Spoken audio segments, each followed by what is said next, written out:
Hello friends, तो जो हमारा प्रीवियस लेक्चर हुआ था उसके अंदर हमने देखा था कि इलेक्ट्रिक फील्ड क्या होता है।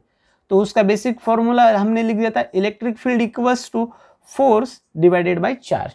और इसके हमने दो यूनिट्स लिखे थे। फर्स्ट यूनिट लिखा था, इसका यूनिट फोर्स का यूनिट न्यूटन एंड चार्ज का यूनिट कूलम। लेकिन इसका जो हमने सेकंड यूनिट लिखा था वो सेकंड यूनिट था वोल्ट पर मीटर। तो ये यूनिट कहां से आया, इसके बारे में मैंने कल कहा था कि हम आगे वाले लेक्चर में देखेंगे। तो आज का सेशन उसी के ऊपर डिपेंड होगा कि इलेक्ट्रिक फील्ड का यूनिट वोल्ट पर मीटर कहां से आता है। अगर इस तरह से सेकंड यूनिट होता है, किसी भी क्वांटिटी के अगर दो दो यूनिट्स होते हैं इन डिफरेंट टर्म्स, तो शायद उसके दो फॉर्मूले हो सकते हैं। तो हमें रीअरेंज करके देखना पड़ेगा कि इलेक्ट्रिक फील्ड का और दूसरा सेकंड फॉर्मूला क्या हो सकता है। बेसिकली फर्स्ट फॉर्मूला तो हमको पता है, इसके अंदर हमने इलेक्ट्रिक फील्ड की डायरेक्शन देखी कि जिस डायरेक्शन में फोर्स होता है उसी डायरेक्शन में क्या होता है, इलेक्ट्रिक फील्ड होता है।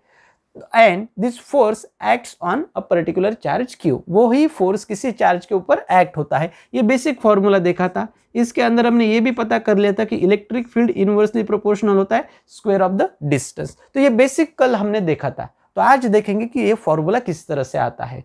तो अब देखो, इसके लिए हम कंसीडर करेंगे कि हमारे पास दो कंडक्टर्स है। We are considering two conductors, उनको हम प्लेट्स भी कह सकते हैं। तो ये हमारा बेसिकली फर्स्ट कंडक्टर या तो फिर फर्स्ट प्लेट होगा।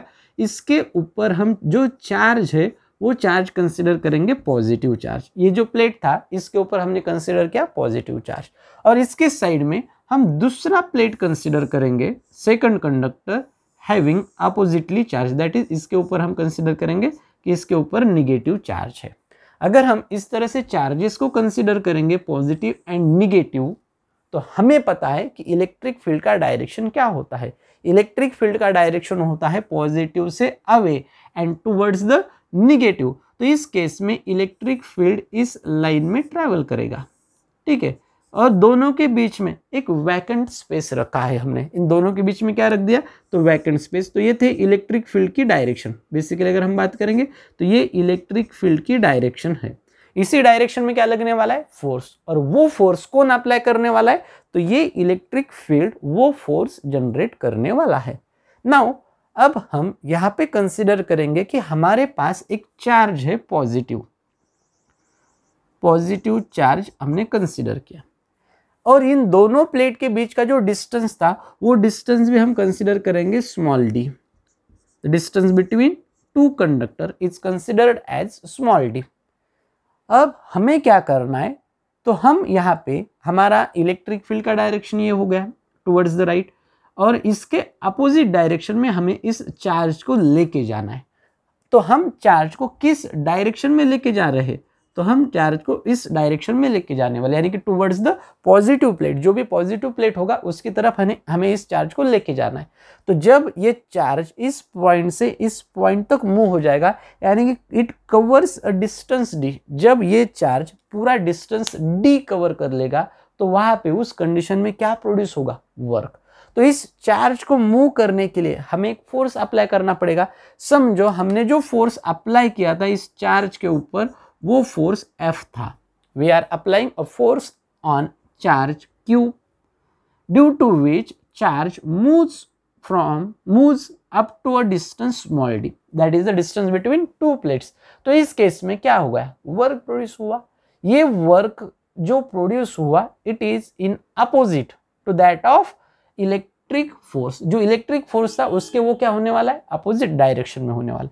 तो देखो, फर्स्ट वर्क का जो बेसिक फॉर्मूला होता है, from that basic formula we have force into distance. हमारे पास फॉर्मूला आ गया वर्क का, फोर्स इनटू डिस्टेंस। ये था हमारा फर्स्ट इक्वेशन, ठीक है।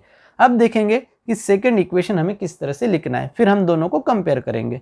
तो ये था basic first equation, work equals to force into distance. अब हमने 10th में एक डेफिनेशन पढ़ा था, that is the definition of potential difference. तो उस पोटेंशियल डिफरेंस में हमने क्या पढ़ा था कि अगर कोई भी चार्ज Q होता है उसको एक जगह से दूसरे जगह ले जाने के लिए जो वर्क प्रोड्यूस होता है वो work per unit charge, that is the work W per unit charge Q is called as potential difference, और उसको हमने डिनोट किससे किया था, V से। ये पूरा हमने 10th में पढ़ा है, ये वाला पॉइंट जिसके अंदर हमने पोटेंशियल डिफरेंस देखा था। तो ये डिनोट करते हैं V से। V इक्वल्स टू क्या होगा, W डिवाइडेड बाई Q, क्योंकि ये क्या होता है, किसी भी चार्ज को एक जगह से दूसरी जगह ले जाने के लिए जो वर्क लगता है, that work per unit charge is called as potential difference. तो यहाँ पे वर्क कितना प्रोड्यूस हुआ, तो इस केस के लिए वर्क जो प्रोड्यूस हुआ that is the potential into distance between two plates. तो इस केस में इन दोनों प्लेट के बीच में जो पोटेंशियल डिफरेंस होगा वो कितना कंसीडर करेंगे हम, V। और इसलिए वर्क का क्या फॉर्मूला होगा इसके इस डेरिवेशन के ऊपर से, W equals to potential difference V into distance between two plates. तो ये हो गया सेकंड फॉर्मूला। अब देखो फर्स्ट में जो वर्क हुआ वो किसके ऊपर हुआ, तो इस चार्ज के ऊपर। सेकंड में भी जो वर्क हुआ वो किसके ऊपर हुआ, इसी चार्ज के ऊपर। यानी कि दोनों केस में जो वर्क हुआ वो सेम चार्ज पे था, इसलिए हम इक्वेशन 1 एंड इक्वेशन 2 दोनों को इक्वेट कर सकते हैं। We can equate this two equations. अगर हम दोनों को इक्वेट कर देंगे तो हम क्या लिख देंगे, force into distance, force into distance equals to क्या हो जाएगा, potential difference V into, sorry यहाँ पे हमें Q लिखना पड़ेगा, potential difference V into Q, charge Q। तो ये हो गया potential difference V into charge Q। अब इसको सिर्फ रीअरेंज करना है, यहाँ पे कुछ भी कैंसिल नहीं करना। ये जो Q था अगर हम इसे लेफ्ट साइड में लेके आएंगे तो ये डिवाइडेशन में चला जाएगा, तो ये हो जाएगा force divided by Q equals to क्या हो जाएगा, potential difference V divided by distance. ठीक है, तो ये बेसिक फॉर्मूला बन गया, F by Q equals to V divided by D। लेकिन बेसिकली F बाई Q क्या था, F बाई Q क्या होता है, इलेक्ट्रिक फील्ड। तो इससे ही आगे चल के हम क्या लिख देंगे, इलेक्ट्रिक फील्ड। तो इलेक्ट्रिक फील्ड के दो फॉर्मूले, अगर आपको potential difference between two plates पता होता है एंड डिस्टेंस बिटवीन देम, तो आप उस केस में इलेक्ट्रिक फील्ड कैलकुलेट कर सकते हो। तो उसके लिए फॉर्मूला हो गया इस तरह से, V by D equals to ये कैपिटल E। तो इस केस में अगर हम लिखते हैं capital E electric field equals to V divided by D, तो पोटेंशियल डिफरेंस का यूनिट वोल्ट एंड डिस्टेंस का यूनिट मीटर।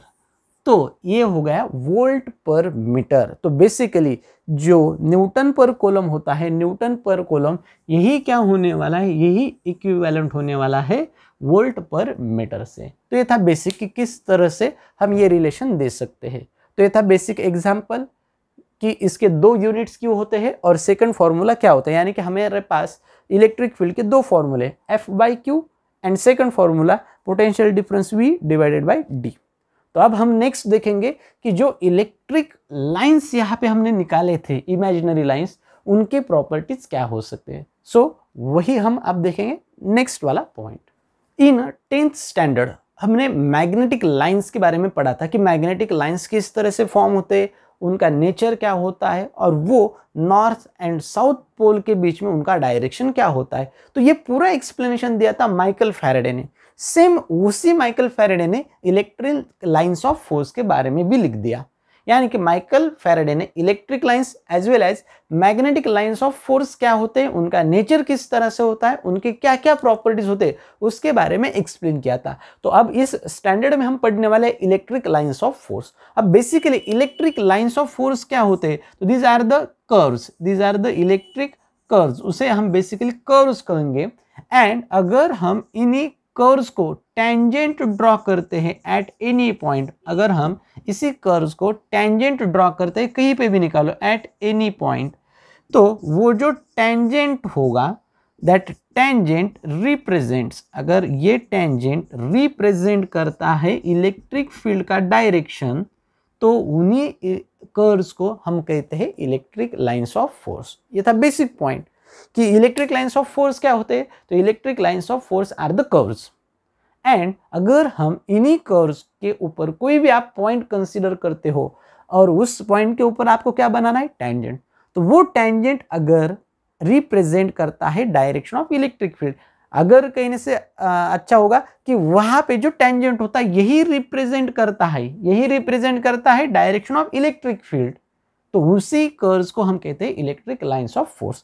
समझो कि मैंने यहाँ पे इस तरह से कर्व बनाया, यहाँ पे मेरा समझो पॉजिटिव चार्ज था, यहाँ पे मेरा निगेटिव चार्ज था, क्यों निगेटिव, तो यहाँ पे और यहाँ पे इस तरह से। तो समझो अगर मैं ये वाला पॉइंट कंसिडर करूँगा तो इस पॉइंट के ऊपर टेंजेंट इस डायरेक्शन में होगा, तो ये क्या होगा, इलेक्ट्रिक फील्ड की direction for that particular point, only for that particular point. अगर मैं यहाँ पे पॉइंट कंसिडर करूँगा तो इस डायरेक्शन में टेंजेंट जाएगा, तो ये होगा इलेक्ट्रिक फील्ड की डायरेक्शन। अगर यहाँ पे बात करूँगा तो इस डायरेक्शन में, अगर मैं यहाँ पे आता हूँ तो ये होगा डायरेक्शन इलेक्ट्रिक फील्ड का।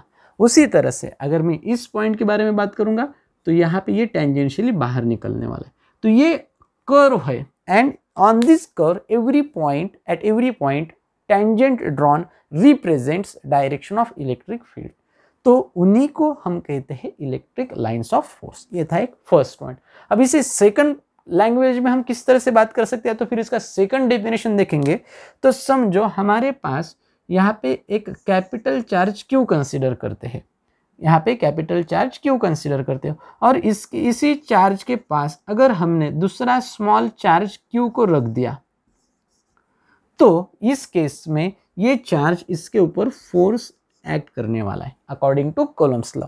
और व्हेन जब इस चार्ज के ऊपर फोर्स लगेगा तो ये चार्ज क्या करना, यहाँ पे क्या करेगा, मूव करना स्टार्ट कर देगा। समझो कि ये जब मूव हुआ तो ये इस तरह से मूव हुआ, हमने ऐसा कंसिडर किया, ये तो यहाँ पे स्ट्रेट लाइन में ही जाने वाला है, लेकिन हमने वैसे कंसिडर किया था। तो समझो हम यहाँ पे स्ट्रेट लाइन कंसिडर करेंगे कि ये स्ट्रेट लाइन में मूव हुआ, तो इस केस में जो स्ट्रेट लाइन यहाँ पे बना, इसी स्ट्रेट लाइन को क्या कहने वाले, इलेक्ट्रिक लाइंस ऑफ फोर्स। लेकिन अगर ये चार्ज यहाँ पे होता तो इस डायरेक्शन में ये मूव करता, तो इलेक्ट्रिक फील्ड लाइंस इस डायरेक्शन में भी क्या होती, फॉर्म होती। अगर चार्ज यहाँ पे रख देंगे तो इस डायरेक्शन में इलेक्ट्रिक फील्ड लाइंस होगी, लेकिन जैसे जैसे चार्ज का पोजीशन चेंज होगा तो ये चार्ज मूव करना स्टार्ट कर देगा ऐसे डायरेक्शन में, तो उस केस में ऐसा एक कर्व फॉर्म होता है, उन्हीं को कहते हैं हम इलेक्ट्रिक लाइंस ऑफ फोर्स। तो एक बेसिक पॉइंट था, what is mean by electric lines of force, the curves at अगर electric lines of force are the curves on which at any point tangent drawn represents the direction of electric field, then that curves are called as electric lines of force। तो ये था इसका basic फंडा। अब देखेंगे कि इनके properties क्या क्या होते हैं। जो इलेक्ट्रिक लाइंस ऑफ फोर्स के बारे में पढ़ रहे हैं, इसके अंदर जो इंपॉर्टेंट पॉइंट है वो है इनके प्रॉपर्टीज। तो आप देखेंगे इनके प्रॉपर्टीज। तो फर्स्ट प्रॉपर्टी, जो भी चार्ज होता है, तो अगर हम चार्ज कंसिडर करेंगे पॉजिटिव, समझो यहाँ पे पॉजिटिव चार्ज कंसिडर किया, तो इलेक्ट्रिक लाइंस ऑफ फोर्स जो होते वो हमेशा पॉजिटिव चार्ज से बाहर की डायरेक्शन में, यानी कि it originates from the positive charge. Electric lines of force originates from positive charge, तो वो पॉजिटिव चार्ज से बाहर निकल के आते हैं इस तरह से। तो इस पॉजिटिव चार्ज के ऊपर आप अगर डायरेक्शन बनाते हो तो डायरेक्शन इस तरह से बनाना पड़ेगा, यानी कि ये बाहर के डायरेक्शन में आते हैं। इलेक्ट्रिक लाइंस ऑफ फोर्स जो होता है वो पॉजिटिव चार्ज से क्या होते हैं, बाहर की तरफ आते हैं। लेकिन अगर हम बात करेंगे निगेटिव चार्ज के लिए, समझो हमारे पास यहाँ पे निगेटिव चार्ज है, तो निगेटिव चार्ज के लिए वो चार्ज के अंदर जाने वाली लाइंस बनेगी। तो इलेक्ट्रिक फील्ड लाइंस जो होगी वो निगेटिव चार्ज के लिए इस तरह से होगी कि जिसके अंदर यहाँ पे ये टर्मिनेट हो जाएगी। इलेक्ट्रिक फील्ड लाइंस जो होती है वो ओरिजिनेट होगी पॉजिटिव चार्ज से, ओरिजिनेट्स, एंड निगेटिव चार्ज जो होता उसके ऊपर वो टर्मिनेट होती है, यानी कि एंड होती है। यहाँ से स्टार्ट हो जाएगा लाइन, और निगेटिव चार्ज जो होता है उसके ऊपर क्या होने वाला है, एंड होने वाला है। तो इस डायरेक्शन में ये हम रिप्रेजेंट कर सकते हैं कि यहाँ पे क्या हो रहा है कि निगेटिव चार्ज के ऊपर ये एंड हो रही है। तो ये था बेसिक फर्स्ट प्रॉपर्टी कि electric lines of force originates from positive charge and terminates on negative charge. तो ये हो गया फर्स्ट। अब सेकंड प्रॉपर्टी, जब ये ओरिजिनेट्स होते हैं, स्टार्ट होते हैं, या तो फिर टर्मिनेट्स होते हैं, एंड होते हैं किसी भी चार्ज के ऊपर या तो फिर कंडक्टर के ऊपर, तो उस सरफेस के साथ ये हमेशा लाइंस नॉर्मल होती है। Normal meaning perpendicular. देखो यहाँ से अगर ये बाहर निकला तो ये होगा इसका सरफेस, और इस सरफेस के साथ इस लाइन ने कितना एंगल बनाया, तो 90 डिग्री। अगर यहाँ पे बात करेंगे ये वाला सरफेस, तो इसके साथ कितना डिग्री का एंगल बनाया, 90, यहाँ पे 90, यहाँ पे देखेंगे 90। तो every point on the surface of charge, या तो फिर हम इसे कहेंगे conductor, it makes an angle of 90 degree, उसी को कहते हैं हम normally. When they strikes on a conductor or originates from conductor, then they are always normal to the surface of that conductor। तो वहां पे उस केस में वो क्या होने वाले, नॉर्मल। नॉर्मल का मीनिंग होता है परपेंडिकुलर, बेसिकली इसका मीनिंग होता है परपेंडिकुलर। तो ये था सेकंड प्रॉपर्टी कि वो हमेशा परपेंडिकुलर होंगे जिस सरफेस से वो निकलते, या तो फिर जिस सरफेस के ऊपर वो स्ट्राइक होने वाले। अब थर्ड प्रॉपर्टी देखेंगे कि जब भी ये लाइंस बाहर की तरफ जाती है तो ये लाइंस कभी भी एक दूसरे को क्रॉस करने वाली नहीं। जब भी ये लाइंस एमर्ज होगी, बाहर की तरफ निकल के आएगी, या तो फिर अंदर की तरफ, पॉजिटिव निगेटिव चार्ज होगा तो अंदर की तरफ जाएगी, तो ये कभी भी एक दूसरे को इंटरसेक्ट करने वाली नहीं। यानी कि electric lines of force never intersect with each other. Third property हो गया never intersect with each other, तो हमने यहाँ पे 3 प्रॉपर्टीज पढ़ ली यहाँ तक कि वो कभी एक दूसरे को इंटरसेक्ट या तो फिर क्रॉस करके नहीं जाने वाले। जिस तरह से मैग्नेटिक लाइंस ऑफ फोर्स आपने पढ़ा था 10th स्टैंडर्ड में, उसी तरह के प्रॉपर्टीज यहाँ पे भी बन रहे। लेकिन वहाँ पे हमने नॉर्थ एंड साउथ पोल के बारे में पढ़ा था, यहाँ पे हम पॉजिटिव एंड नेगेटिव चार्जेस के बारे में पढ़ेंगे। अब देखो यहाँ पे जो इलेक्ट्रिक लाइंस ऑफ फोर्स है ये कॉन्ट्रैक्ट भी हो सकती है, फोर्थ पॉइंट, ये कॉन्ट्रैक्ट भी हो सकती है या तो फिर ये एक्सपांड भी हो सकते हैं। दे कैन कॉन्ट्रैक्ट और एक्सपांड लैटरली। अब किस तरह से, तो समझो कि अगर हमारे पास 2 चार्जेस है, first positive charge and second negative charge, तो इस केस के लिए यहाँ पे जो इलेक्ट्रिक लाइंस बनेगी उनका पैटर्न इस तरह से होगा। उनका जो पैटर्न हम बता रहे वो इस तरह से इनका पैटर्न हो जाएगा, और यहाँ पे बाहर के डायरेक्शन में।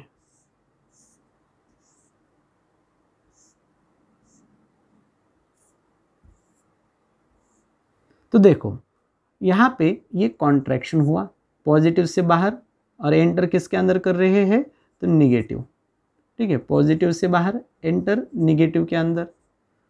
तो ये जो पैटर्न यहाँ पे बन रहा है ये बता रहा है कि यहाँ पे ये कॉन्ट्रैक्शन हो रहा है बिटवीन द अनलाइक चार्जेस। जो अनलाइक चार्जेस होते हैं यानी कि एक पॉजिटिव एक नेगेटिव, तो उनके बीच में क्या हो रहा है, इन लाइंस का कॉन्ट्रैक्शन हो रहा है।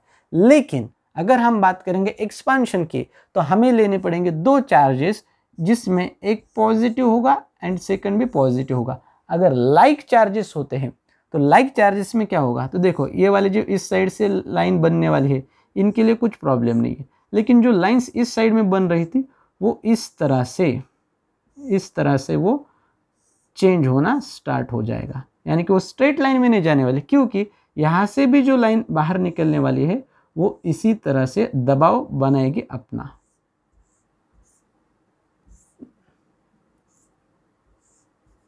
तो ये हो जाएगा डायरेक्शन अगर लाइक चार्जेस होते हैं तो। इनके डायरेक्शन में क्या हो गया, थोड़ा बहुत चेंज हो गया। क्योंकि हमने यहाँ पे भी पॉजिटिव चार्ज रखा, यहाँ पे भी क्या किया, हमने पॉजिटिव चार्ज रखा। तो ये था हमारा फोर्थ प्रॉपर्टी कि lines of electric lines of force जो होते हैं वो कॉन्ट्रैक्ट हो सकते एंड एक्सपांड भी हो सकते। तो वो कॉन्ट्रैक्ट कब होंगे, जब वहाँ पे 2 चार्जेस लेकिन अपोजिट चार्ज जो होगा वो चार्ज अगर अपोजिट होता है तो उस केस में वो कॉन्ट्रैक्ट हो गए। लेकिन अगर लाइक चार्जेस होते हैं तो उस केस के लिए वहाँ पे हमें एक्सपांशन मिलेगा इस तरह से। तो ये डायग्राम्स बने हमारे कि जिनके अंदर हमने 4 प्रॉपर्टीज पढ़ी। अब देखेंगे नेक्स्ट प्रॉपर्टीज 5, 6, 7 क्या होती है कि इलेक्ट्रिक फील्ड जो होता है जिसे हम कैपिटल ई से डिनोट करते हैं, इसका value in electric lines of force के ऊपर डिपेंड है या नहीं। अगर है तो किस तरह से, ये हम देखेंगे 5th नंबर के प्रॉपर्टीज में। समझो हमारे पास यहाँ पे चार्ज था और यहाँ से जो इलेक्ट्रिक फील्ड के लाइंस निकल रही है वो इस डायरेक्शन में निकल रहे हैं।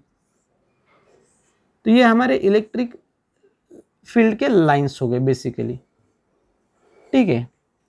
अब हमें देखना है कि इलेक्ट्रिक फील्ड जो है इंटेंसिटी, उसका इंटेंसिटी कहाँ पे ज़्यादा होता है। समझो कि मैंने यहाँ पे एक एरिया बनाया, यहाँ पे एक एरिया बनाया जिसका वैल्यू था एरिया का 1 मीटर स्क्वायर, 1 मीटर स्क्वायर। और इसी से थोड़ा दूर अगर मैं सेम एरिया बनाता हूँ, सेम एरिया 1 मीटर स्क्वायर का, यहाँ पे second A2 same 1 metre square, तो इलेक्ट्रिक फील्ड कहाँ पे ज़्यादा होगी, A1 के लिए तो या तो फिर A2 के लिए। दोनों एरियाज क्या हो गए मेरे लिए, सेम। लेकिन इलेक्ट्रिक फील्ड जो होगा वो A1 के लिए ज़्यादा हो जाएगा, क्योंकि इस केस में इस एरिया के अंदर से कितने लाइंस क्रॉस कर रहे हैं। अगर हम बात करेंगे तो यहाँ पे जो लाइंस क्रॉस करते हैं एरिया को, वो लाइंस परपेंडिकुलर होना चाहिए इस एरिया को। तो इस केस में जो लाइन यहाँ से पास हो रही है 1 2 3 4, तो फर्स्ट एरिया में से 4 लाइंस पास हो रही है। लेकिन अगर हम कंपेयर करेंगे सेकंड एरिया के साथ, तो उस केस में सिर्फ 2 ही लाइंस पास हो रही है। यानी कि इलेक्ट्रिक फील्ड जो होती है, मैग्नीट्यूड ऑफ इलेक्ट्रिक फील्ड, तो magnitude of electric fields depends on electric lines of force passing through a unit area. लेकिन जब भी ये पास होंगे तो उस केस में वो नॉर्मली पास होना चाहिए, यानी कि उस एरिया से वो 90 डिग्री में क्रॉस करना चाहिए। तो उसी केस में हम उसका मैग्नीट्यूड निकाल सकते हैं। यानी कि जब भी आप बात करते हो तो electric lines of force must pass normally through a particular area, तो उस एरिया में से वो नॉर्मली पास होने चाहिए। अगर वो नॉर्मली पास होते हैं तो ही हम उसका ऊपर से मैग्नीट्यूड निकाल सकते हैं। अगर यहाँ पे ये इंक्लाइंड होता है, ठीक है, तो हमें उनको नॉर्मली लेना पड़ेगा, उनका हमें कंपोनेंट निकालना पड़ेगा। तो वो हम नेक्स्ट सेशन में देखेंगे। अगर नॉर्मली नहीं होते लाइंस तो उसको हम किस तरह से कैलकुलेट कर सकते हैं। तो ये था एक 5th नंबर का प्रॉपर्टी। 6th नंबर का प्रॉपर्टी, जहां पे इलेक्ट्रिक इंटेंसिटी ज़्यादा होता है। बेसिकली यहाँ पे क्या होगा, तो इलेक्ट्रिक इंटेंसिटी ज़्यादा, तो इस स्पेस के अंदर जो लाइंस थे वो लाइंस थे क्राउडेड, यानी कि वो एक दूसरे के बहुत करीब थे, दे आर क्राउडेड। लेकिन जहाँ पे इलेक्ट्रिक फील्ड का इंटेंसिटी कम होता है, यानी कि इस सेक्शन पे, तो उस केस के लिए दे आर वाइडली सेपरेटेड, तो ये थे बेसिक प्रॉपर्टीज। हमने 5 नंबर का प्रॉपर्टी देखा कि इलेक्ट्रिक लाइंस ऑफ फोर्स के ऊपर इलेक्ट्रिक फील्ड डिपेंड होता है या नहीं होता। नेक्स्ट, कि अगर इलेक्ट्रिक फील्ड किसी पॉइंट के ऊपर ज़्यादा होता है तो वहाँ पे इलेक्ट्रिक लाइंस भी क्या होंगे, ज़्यादा होंगे, लेकिन उस केस में क्या होंगे, वो बहुत एक दूसरे के नज़दीक होंगे, दे आर क्राउडेड। लेकिन अगर किसी पॉइंट के ऊपर इलेक्ट्रिक फील्ड कम होता है तो उस केस के लिए इलेक्ट्रिक लाइंस ऑफ फोर्स जो होंगे उनके बीच का डिस्टेंस इंक्रीज हो जाएगा। एंड 7th नंबर का प्रॉपर्टी, अगर कहीं पे भी यूनिफॉर्मली डिस्ट्रीब्यूटेड होते हैं इलेक्ट्रिक लाइंस, यूनिफॉर्मली डिस्ट्रीब्यूशन होता है, तो उस केस में वो लाइंस एक दूसरे को पैरेलल होंगे। इलेक्ट्रिक लाइंस ऑफ फोर्स जो होगा वो एक दूसरे को पैरेलल होंगे, एंड उनके बीच का जो स्पेस होगा वो स्पेस भी हमेशा इक्वल होता है। फॉर जहाँ पे इलेक्ट्रिक फील्ड यूनिफॉर्म होता है तो उस केस के लिए जो इलेक्ट्रिक लाइंस होंगे वो एक दूसरे को पैरेलल रहेंगे, एंड उसी केस में जो डिस्टेंस बिटवीन पैरेलल लाइंस होता है वो हमेशा इवनली या तो फिर इक्वल होता है। तो ये थे हमने बेसिक प्रॉपर्टीज देखे इलेक्ट्रिक लाइंस ऑफ फोर्सेस के बारे में। तो हमारा जो लास्ट प्रॉपर्टी है 8th नंबर का, वो बहुत ही इंपॉर्टेंट है, इसलिए हमने उसको आखिरी में रखा था, क्योंकि उसको टाइम देखे अच्छे से उसके ऊपर हम अपना पॉइंट ही फिनिश कर सके। तो देखो, लास्ट 8th नंबर का जो प्रॉपर्टी था वो ये है कि electric lines of forces does not passes through the conductor, in conductor they are absent. अब बेसिकली देखो इसका मीनिंग क्या है कि electric lines of forces are not present inside a conductor. तो हमें देखना पड़ेगा कि ये एब्सेंट क्यों होते हैं, लेकिन ये प्रेजेंट कहाँ पे होते हैं, इंसुलेटर में। बट प्रेजेंट इन इंसुलेटर, जो इंसुलेटर होता है उसके अंदर ये लाइंस प्रेजेंट होते हैं, लेकिन जो भी कंडक्टर होता है उनके अंदर ये लाइंस प्रेजेंट नहीं होते। अब उसका एक्सप्लेनेशन देखो कि समझो यहाँ पे इस डायरेक्शन में हमारा इलेक्ट्रिक फील्ड है, ठीक है, वे हमारा इलेक्ट्रिक फील्ड की डायरेक्शन कंसिडर कर रहे हैं। आपको इसको डिफरेंट तरीके से भी समझ सकते। तो हमने यहाँ पे इलेक्ट्रिक फील्ड का डायरेक्शन कंसिडर करा। Electric field lines are moving from left to right, तो लेफ्ट साइड में जो चार्ज होगा वो क्या होगा, पॉजिटिवली, क्योंकि लाइंस का डायरेक्शन क्या है, पॉजिटिव टू निगेटिव, इसलिए लेफ्ट साइड में जो चार्ज होगा, या तो फिर इस साइड में अगर हम प्लेट रखेंगे तो इस साइड में जो प्लेट होगा वो क्या होगा, पॉजिटिवली चार्ज। और ये किस तरफ जा रहा है, तो राइट साइड। तो राइट साइड में जो प्लेट होगा इसके ऊपर कौन सा चार्ज होना चाहिए, इसके ऊपर होना चाहिए निगेटिव चार्ज। तो इस तरह से हमने यहाँ पे एक इलेक्ट्रिक फील्ड कंसीडर किया बिटवीन टू प्लेट्स। अब हम क्या करेंगे, किसी भी एक रॉड को सिलेक्ट कर लेते हैं जो कि एक मेटल कंडक्टर होगा। उस रॉड को हम यहाँ पे कंसीडर करेंगे कि हमने एक रॉड उठाया और उसको इस इलेक्ट्रिक फील्ड में रख दिया। जैसे हम इस रॉड को इस इलेक्ट्रिक फील्ड के अंदर रख देंगे तो यहाँ पे क्या लिखा है प्रॉपर्टी में कि electric lines of force are not present inside a conductor. तो ये जो कंडक्टर है, इसी रॉड को हम कंडक्टर कहते हैं। तो यहाँ से इस कंडक्टर के अंदर से इलेक्ट्रिक लाइंस पास नहीं होंगी, यानी कि इस केस के लिए यहाँ पे लाइन क्या होने वाला है, एब्सेंट होने वाला है। तो ये क्यों हो रहा है कि इसके अंदर इलेक्ट्रिक फील्ड लाइंस नहीं है लेकिन इसके बाहर वो कंटिन्यूएशन हो रहा है, तो उसके बारे में देखो। अब देखो यहाँ पे जो हमने रॉड रखा इसके अंदर कुछ इलेक्ट्रॉन्स होंगे। हर मटेरियल जो होता है उसके अंदर इलेक्ट्रॉन्स होते हैं। तो हमने यहाँ पे जिसको सिलेक्ट किया ये एक कंडक्टर था और कंडक्टर के पास नंबर ऑफ फ्री इलेक्ट्रॉन्स जो होते हैं वो बहुत ही ज़्यादा होते हैं। तो इसके अंदर कुछ इलेक्ट्रॉन्स है। अब इन इलेक्ट्रॉन के अंदर जो चार्ज होगा वो क्या होगा, निगेटिवली चार्ज। यहाँ पे जो इलेक्ट्रॉन्स हम बता रहे हैं ये इलेक्ट्रॉन किस तरह से होने वाले, तो ये इलेक्ट्रॉन होंगे निगेटिवली चार्ज और ये फ्री कंडीशन में होंगे, यानी कि ये फ्लो हो सकते हैं आसानी से, ठीक है। अब जैसे ही इस रॉड को हम इस इलेक्ट्रिक फील्ड में ला लेंगे इस कंडीशन में यहाँ पे जो इलेक्ट्रॉन्स होंगे इस रॉड के अंदर, that is inside the conductor, तो इन इलेक्ट्रॉन के ऊपर ये इलेक्ट्रिक फील्ड फोर्स लगाएगा जिसकी वजह से जो निगेटिवली चार्ज इलेक्ट्रॉन होंगे ये अट्रैक्ट हो जाएंगे towards the positively charge conductor. इस केस में ये पॉजिटिवली चार्ज कंडक्टर है ये वाला प्लेट, तो इसके तरफ इसके अंदर के जो इलेक्ट्रॉन होंगे वो खींचे चले जाएंगे। तो यहाँ पे क्या होगा, जितने भी इलेक्ट्रॉन इस प्लेट के अंदर होंगे ये पूरे इस साइड में शिफ्ट होना स्टार्ट हो जाएगा। देखो पूरे इलेक्ट्रॉन क्या हो गए, तो जो राइट साइड लेफ्ट साइड था इस लेफ्ट साइड में आ गए। जैसे ही इलेक्ट्रॉन पूरे लेफ्ट साइड में आ जाएंगे तो उसके वजह से जो राइट साइड होगा कंडक्टर का जो राइट साइड होगा यहाँ पे वैकेंसी क्रिएट हो जाएगी, यानी कि यहाँ पे जो इलेक्ट्रॉन था वो इलेक्ट्रॉन इस साइड में शिफ्ट हो गया जिसके वजह से यहाँ पे पॉजिटिव चार्जेस डेवलप होना स्टार्ट हो जाएगा। क्योंकि यहाँ पे क्या हो गया, डिस्ट्रीब्यूशन ऑफ इलेक्ट्रॉन, जो इलेक्ट्रॉन्स थे पूरे राइट साइड में वो पूरे किधर शिफ्ट हो गए, टुवर्ड्स द लेफ्ट साइड, यानी कि ये वो इन दोनों के बीच में अट्रैक्शन होगा। और देखो यहाँ पे क्या हो गया, पूरा पॉजिटिव का टर्मिनल। तो यहाँ पे भी क्या होने वाला है, इस केस में यहाँ पे एक इलेक्ट्रिक फील्ड बनेगा, किसके अंदर, तो इस रॉड के अंदर, और इसका डायरेक्शन होगा फ्रॉम पॉजिटिव टू नेगेटिव, ठीक है। और जो बाहर का इलेक्ट्रिक फील्ड है उसका डायरेक्शन ये हुआ और जो अंदर इलेक्ट्रिक फील्ड डेवलप हुआ इसका डायरेक्शन ये हुआ, ठीक है। लेकिन थोड़ी ही देर में क्या होता है कि ये जो इलेक्ट्रिक फील्ड अंदर का डेवलप होता है इसका मैग्नीट्यूड सेम होता है जो फील्ड बाहर बना, इसका मैग्नीट्यूड क्या होता है, सेम वही जो बाहर बना, जिसके वजह से दोनों इलेक्ट्रिक फील्ड एक दूसरे को कैंसिल कर देंगे। दोनों इलेक्ट्रिक फील्ड एक दूसरे को क्या करने वाले, कैंसिल करने वाले हैं। एंड वहां पे नेट इलेक्ट्रिक फील्ड अगर हम यहाँ पे निकालेंगे तो क्या हो जाने वाला है, जीरो। इसलिए इस फील्ड के अंदर, इस कंडक्टर के अंदर कोई भी चार्ज या तो फिर इलेक्ट्रिक लाइंस प्रेजेंट नहीं होती। यानी कि अगर हमें पता है कि इस तरह से अगर हम मैग्नेटिक लाइंस बनाते थे तो थोड़ी देर बाद यहाँ पे जो कंडक्टर होता है वो भी मैग्नेटिक प्रॉपर्टीज गेन करता था। लेकिन यहाँ पे क्या होता है कि अगर हम यहाँ पे कोई कंडक्टर रख भी देते हैं तो वहाँ पे उस कंडक्टर के अंदर से कोई भी electric lines of force pass नहीं होंगी।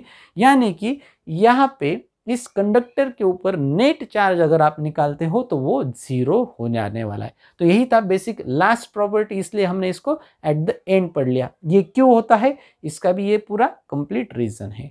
तो ये था electric lines of force are not present inside a conductor but present in the insulator. लेकिन अगर हम यहाँ पे इंसुलेटर रख देते तो इंसुलेटर में उतने चार्जेस जो थे वो चार्जेस इस साइड में अट्रैक्ट नहीं हो पाते, क्योंकि they are tightly bounded with that material कि जो इजीली मूव नहीं कर पाते जो इलेक्ट्रॉन्स इंसुलेटर के अंदर होने वाले, जिसकी वजह से इंसुलेटर में से हम इलेक्ट्रिक लाइंस इजीली पास कर सकते थे। तो ये था हमारा बेसिक पॉइंट। यहाँ पे पूरी जो प्रॉपर्टीज थे बेसिक, वो पूरे प्रॉपर्टीज एंड होते हैं इसी पॉइंट के साथ।